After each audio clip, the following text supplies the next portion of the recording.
Selamat berjumpa kembali dalam layanan audio Sahabat Seperjalanan. Hari ini adalah hari Rabu 9 Juni 2021.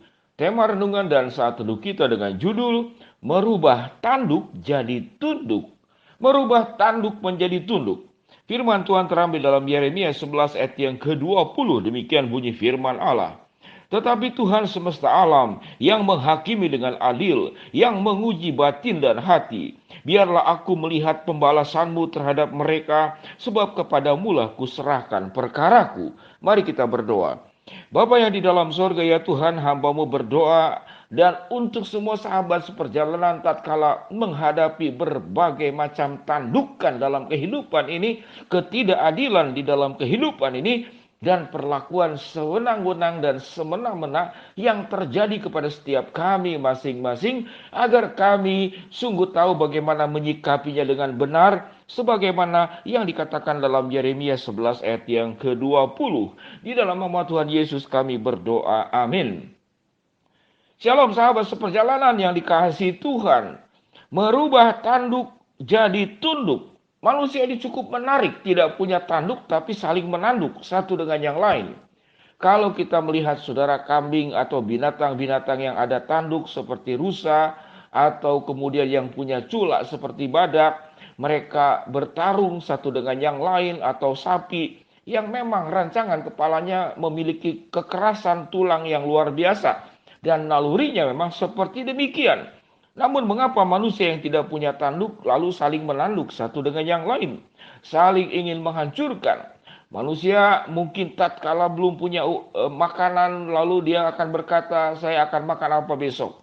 Lama-lama setelah dia punya jabatan, punya potensi, saya akan makan siapa besok.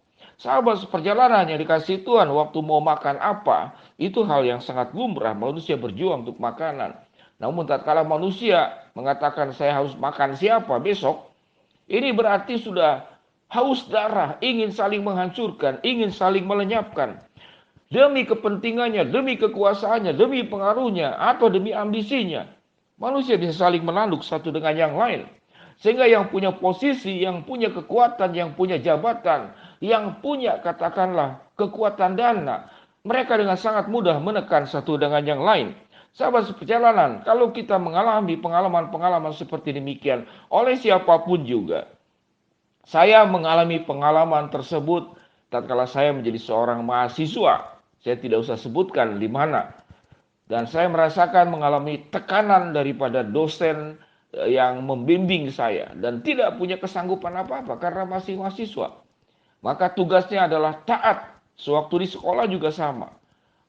Mengalami katakanlah teman-teman saya itu tekanan-tekanan tertentu oleh guru-guru tertentu, dan rasanya ini sudah tidak wajar karena sudah melakukan pukulan-pukulan fisik. Kalau saat sekarang itu kita mungkin bisa laporkan sebagai bentuk pelanggaran HAM dan tidak sanggup apa-apa. Di dalam posisi tidak berdaya dan tidak punya kesanggupan untuk melawan. Benar-benar tidak punya kesanggupan untuk melawan. Sehingga ayat Alkitab dalam Yeremia pasal 11 ayat yang ke-20 dikatakan, tetapi Tuhan semesta alam yang menghakimi dengan adil, yang menguji batin dan hati, biarlah aku melihat pembalasanmu terhadap mereka, sebab kepadamulah kuserahkan perkaraku. Pada bagian ini ayat yang sangat luar biasa dikatakan apa? Menyerahkan kepadamulah segala perkaraku. Kuserahkan perkaraku kepadamu. Sahabat seperjalanan, apakah kita boleh meminta penyelesaian perkara itu kepada badan hukum? Tentu boleh, karena negara ini dibangun dan didirikan juga oleh Tuhan. Tuhan yang mengangkat dan Tuhan yang menurunkan setiap pejabat yang ada. Sistem hukum yang ada di negara kita, sistem hukum yang ada di dunia juga adalah campur tangan Allah yang membentuknya. Namun yang paling utama Alkitab mengatakan, sebab kepadamulah kuserahkan perkaraku. Sahabat seperjalanan, tekanan lebih tekanan itu sangat luar biasa. Beberapa waktu yang lalu saya mendapatkan curhat dari seseorang anak Tuhan, seorang sahabat seperjalanan, bagaimana mengalami tekanan-tekanan dari pihak orang tuanya yang tidak bijaksana, yang tidak adil, sehingga ada perlakuan yang tidak adil anak yang lain justru mengalami perlakuan-perlakuan anak emas, mungkin dikatakan seperti demikian, sementara dia mendapatkan perlakuan-perlakuan diskriminasi yang luar biasa dari semenjak kecil. Sehingga tatkala menjadi dewasanya dia mengalami kepahitan yang luar biasa, kekhawatiran, kecemasan. Itu terjadi sekian puluh tahun yang lalu. Namun dampaknya itu dirasakan sampai dewasa. Bahkan berkelanjutan sampai kepada kehidupan di masa mendatangnya juga. Tatkala kita mengalami tekanan-tekanan, bagaimana kita untuk bisa menyelesaikannya? Bagaimana kita menghadapinya? Boleh setelah kita melalui doa, kita mau melanjutkan dalam perkara hukum, karena negara ini, polisi yang ditunjuk oleh Allah juga adalah tangan Tuhan, perpanjangan Tuhan.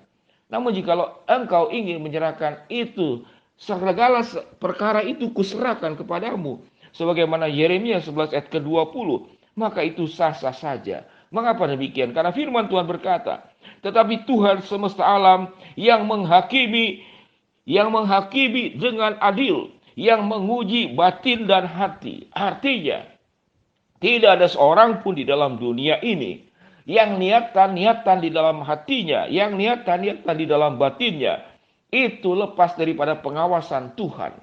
Segala apa yang dibuat oleh seseorang, tindakan-tindakan yang buruk, itu akan ada pertanggungjawaban di hadapan Allah. Sehingga sahabat seperjalanan, tatkala kita mengalami tekanan-tekanan dalam bentuk apapun juga, maka Tuhan itu Tuhan yang maha bijaksana, Tuhan yang maha adil, dan Tuhan tahu melakukan apa yang terbaik. Apa yang menjadi hakmu, Tuhan akan membelamu. Apa yang menjadi bagianmu, Tuhan akan memberikannya kepadamu di dalam waktu dan rencananya. Tetapi perlakuan-perlakuan buruk dalam sejarah Alkitab kita melihat bagaimana Tuhan dengan tangannya itu bisa memusnahkan baik pribadi, baik satu suku, baik satu bangsa.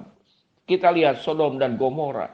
Dan perlakuan-perlakuan jahat. Herodes yang mati ditampar malaikat dan dimakan cacing-cacing. Tidak ada yang luput daripada pengadilan Allah. Sehingga dengan demikian, sahabat seperjalanan, kalau kita bertemu dengan orang yang suka dalam hidupnya ini menunjukkan tanduknya, padahal tidak punya tanduk, suka menanduk sana sini, suka melukai, suka menekan, suka menghabisi, suka melakukan intimidasi, suka melakukan tindakan-tindakan ketidakadilan, tekanan-tekanan, baik secara lisan, baik secara verbal, dan secara mungkin juga fisik, atau teror-teror secara mental.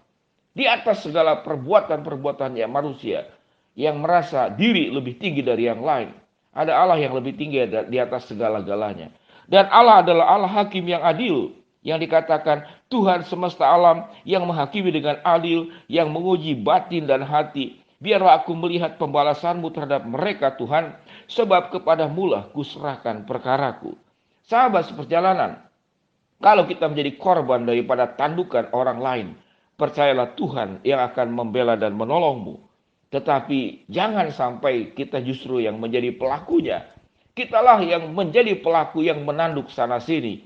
Maka kalau itu kita lakukan, biarlah kita berhenti. Kalau kita sebagai korban, biarlah Tuhanlah akan yang menjadi penolongmu, hakim yang adil di atas segala-galanya. Mari kita berdoa. Bapa yang di dalam sorga, ya Tuhan, hamba berdoa untuk beberapa sahabat seperjalanan yang ada di Jakarta yang terkena COVID. Di satu keluarga ada 3 orang. Tuhan akan jamah, Tuhan akan sembuhkan. Hamba berdoa ya Tuhan buat sahabat seperjalanan yang kontak lewat WhatsApp. Pak Pendeta, tolong doakan, saya mengalami demam 38,8 derajat dan sekarang sudah turun 37,2 derajat Celcius. Biarlah Tuhan juga akan terus menolong, dijauhkan daripada segala sakit penyakit. Apalagi kalau sudah berkenaan dengan demam, maka kita menjadi orang yang paranoid, arah-arahnya COVID dan segala macam. Tapi kami percaya Tuhan yang berkuasa di atas tubuh kami, dan Tuhan selalu berikan kesehatan kepada ibu ini. Kami berdoa juga ya Tuhan untuk beberapa sahabat seperjalanan yang dalam waktu dekat akan melangsungkan pernikahan. Agar Tuhan memberikan kelancaran, memberikan kecukupan dana yang dibutuhkan. Dan tentunya yang paling utama, mereka berdua bisa saling mencintai, mengasihi, menjaga rumah tangga di dalam kekuatan kasih Kristus yang mengikat. Hamba-Mu juga berdoa ya Tuhan buat sahabat seperjalanan dalam segala permasalahan hidup yang lain. Tuhan akan tolong dan berkati. Di dalam nama Tuhan Yesus kami berdoa. Amin. Shalom sahabat seperjalanan yang dikasihi Tuhan. Merubah tanduk jadi tunduk. Kalau kita punya tanduk, kita harus tunduk di hadapan Allah. Menjadi pribadi yang tunduk ke dalam kebenaran Tuhan. Shalom, Tuhan berkati kita semua. Amin.